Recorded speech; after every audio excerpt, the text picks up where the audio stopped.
This program is made possible in part by grants from public television stations, the Corporation for Public Broadcasting, Exxon Corporation, and the Ford Foundation.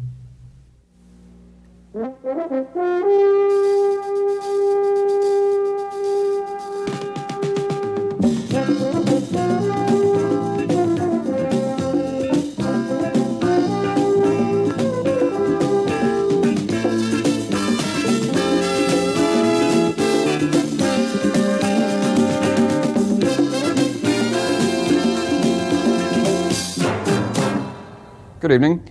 Jim Lehrer is off tonight. Is there too much violence on television? Does watching it make people more aggressive or less caring? Can TV violence inspire real-life violence? Whatever the correct answers to those questions may be, clearly a growing number of people think the answer is yes to all three.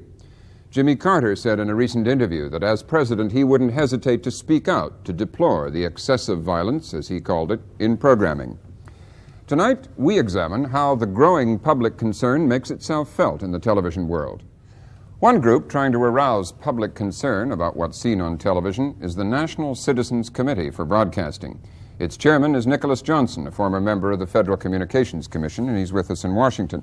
Mr. Johnson, what is your organization doing about violence on television? Well, doing, I think, is the important distinction here, Robin. There's been a lot of talk about violence, and I contributed to it as a FCC commissioner.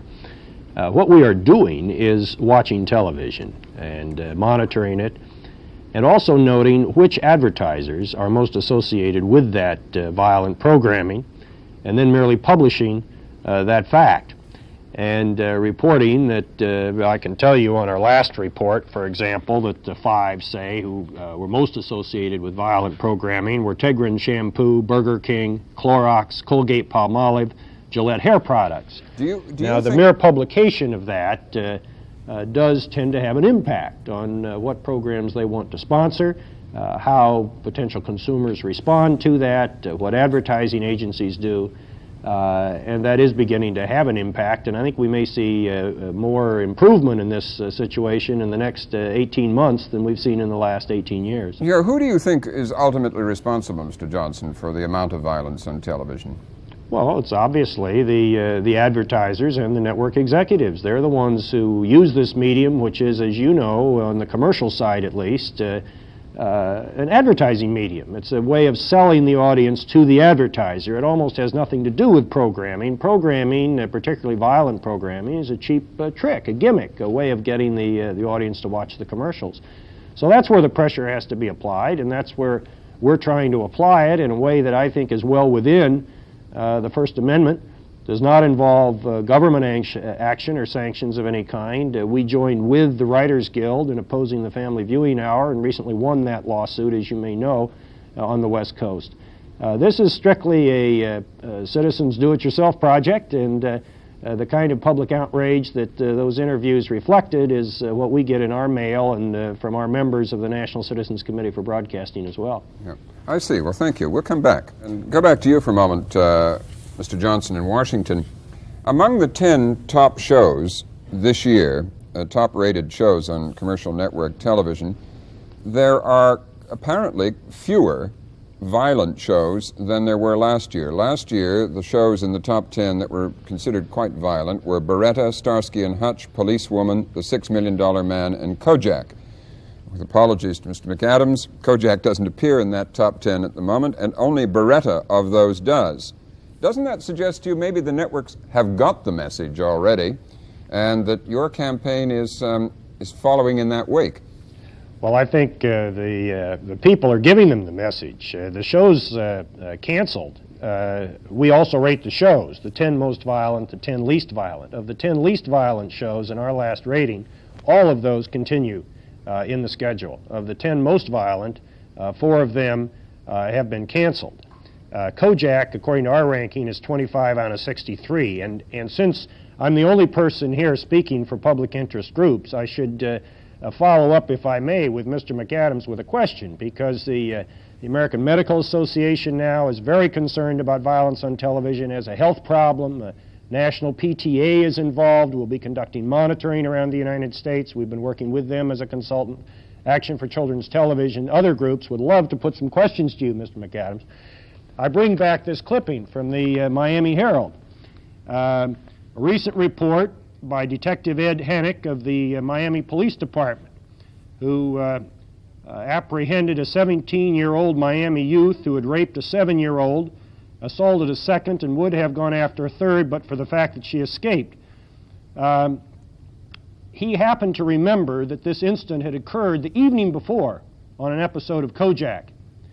And he put the question to the young man and discovered, yes, indeed, Kojak was one of his most favorite programs. What's your question to Mr. McAdams? The question is, how does he feel about this direct imitation of violence, if nothing else? He's the producer of this program. I appreciate the fact that you're 25th out of the 63 programs in the most violence according to our rating.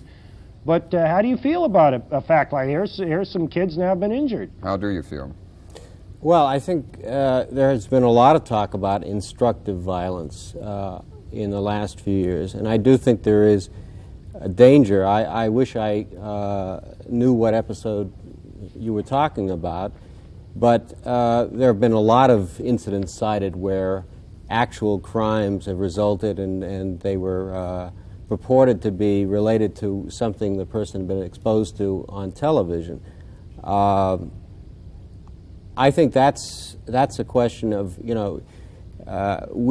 you cannot take full responsibility for everybody in this country is going to be set off in one way or another by something they've read or something they've seen, or whether they paid $5 to see it at a movie house.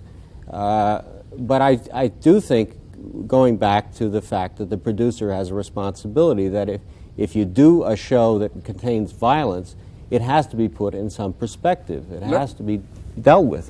Mr. Johnson, you said you'd won the victory over the Family Hour. NBC said today it wasn't going to appeal that. In other words, I would interpret that as meaning it's going to disregard the Family Hour. I wonder if that isn't going to open up another hour of potentially violent programming, if that won't be the effect of it. What do you think? It may be. I would doubt it. Our position, ironically, we are perceived often as an anti-network organization. In point of fact, we do go to the defense on freedom of speech issues often in ways that the broadcasters themselves won't do. So we did with journalists and journalistic freedom in the time of Nixon-Agnew's attacks, and so we're doing now with the effort to control content of programs by the FCC, which we thought was inappropriate. But I think that the networks probably have learned a lesson from this and will exercise some discretion. But yes, it does open up that hour. The point is that was a fraud all along. You've got millions of young kids watching television at 8, 9, 10, even midnight. There's no way keeping off violence prior to 8 o'clock is going to solve this problem. I was just going to hope for some balance in the programming of values other than those represented by violence as a means of resolving disputes. Okay. Thank you, Mr. Johnson.